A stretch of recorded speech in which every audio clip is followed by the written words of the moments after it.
Portfolio Committee on Mineral Resources member Vuyo Zungula joins us now. For more, Zungula, thank you for your time and for joining us this evening. So maybe just talk to us about what your thoughts are, particularly on these incidences that we've just heard now, dating back as far as November, where illegal miners are terrorizing these communities and some of these inhumane acts as being described by community members.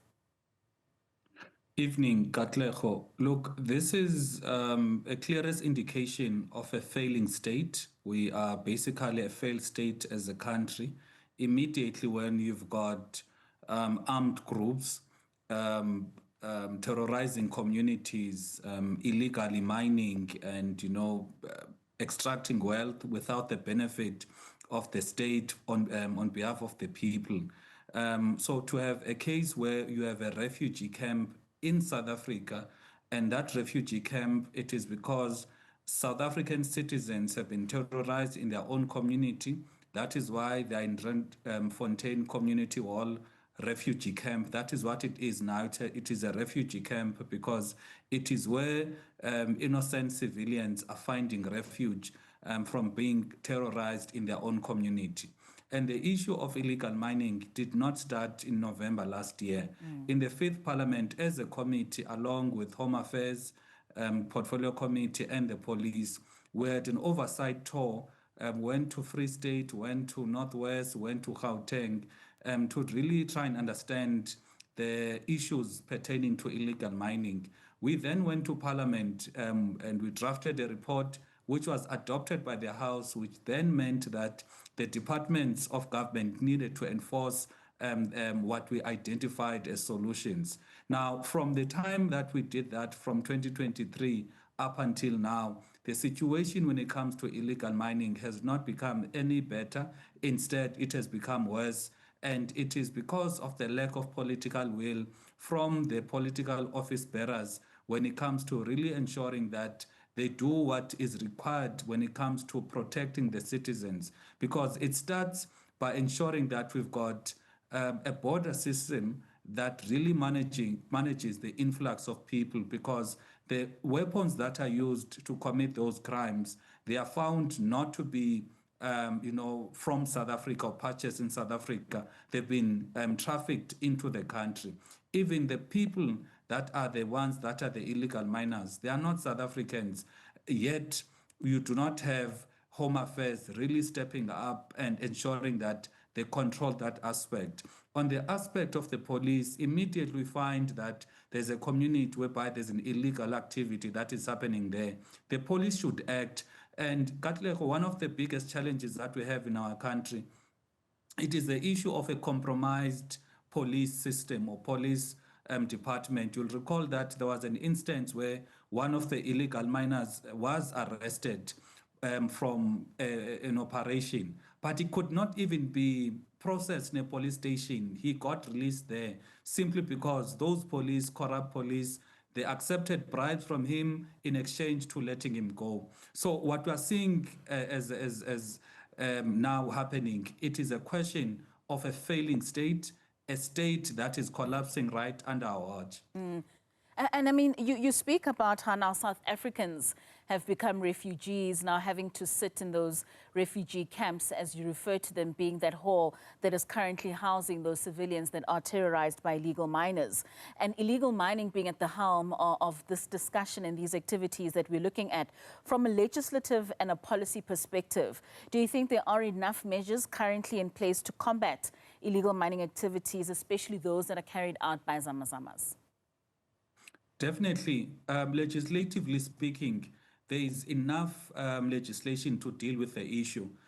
For example, the Department of Mineral and Petroleum Resources, it is very clear that once you have a mine that is going to end their operations in a certain area or shaft, they need to close that shaft so that there is no illegal activity that will follow once they vacate the area.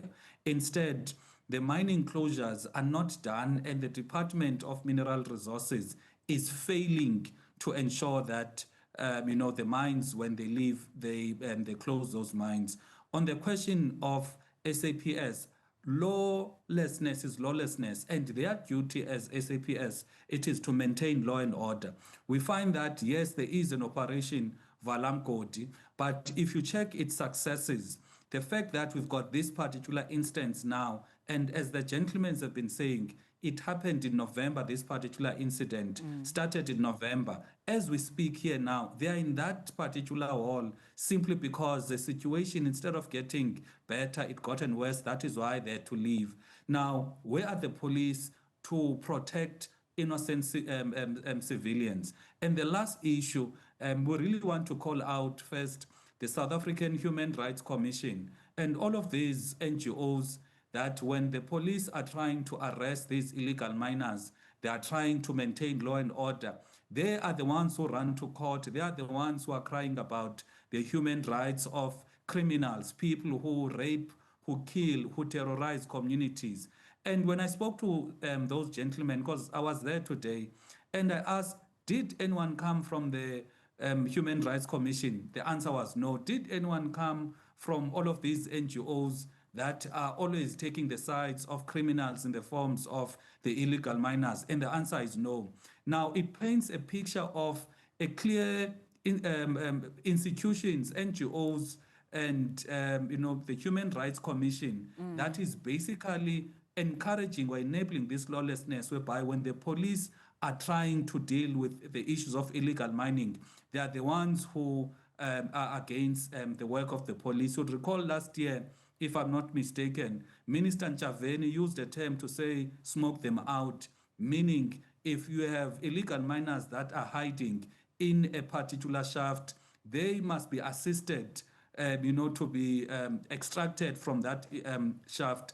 Now, the NGOs, the Human Rights Commission, they were up in arms crying about human rights for criminals.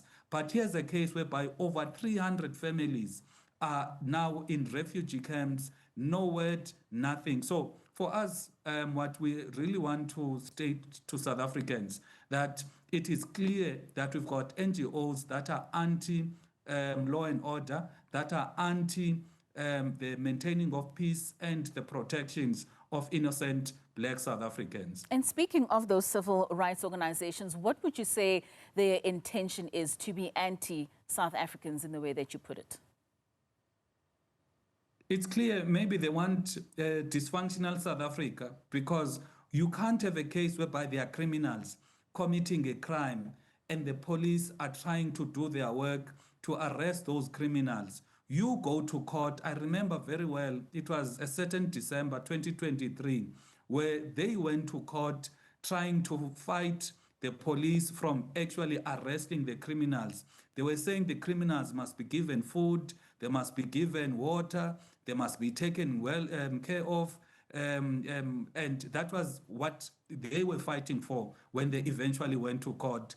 Now, check how there's dead silence now when over 300 families are displaced from those very same NGOs. Therefore, it does not need, in fact, every person can see, if when police are trying to arrest criminals, NGOs are crying human rights and even going to court. However, when South African citizens, Black South Africans, are terrorized by communities, by these illegal miners, because 3 people are reportedly killed by those illegal miners, 4 were shot at, and they are now in hospital, and the others have been robbed of their belongings. Now, you don't hear anything said by the very same NGOs and the Human Rights Commission, which is very clear that they have taken the side of criminals instead of taking the side of law-abiding citizens. So lastly, Mr. Zungula, what do you think are the long-term solutions in order to propose the breaking of the cycle of illegal mining activity in our country?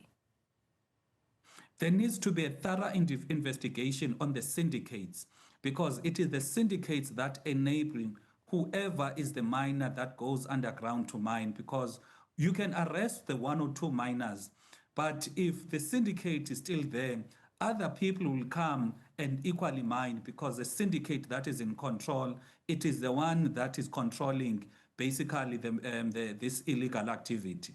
And this syndicate includes the people that are in government, politicians, government officials, it includes border officials, it includes the mining houses, because in one of the reports that we got, one of the persons that were arrested for illegal mining was a 12-year-old boy from Mozambique. And I can tell you, there is no 12-year-old boy from Mozambique who can go underground to illegally mine and then will know where to take the gold that is mined. He does not have any access to the market, would not even know the systems to traffic that product out of South Africa.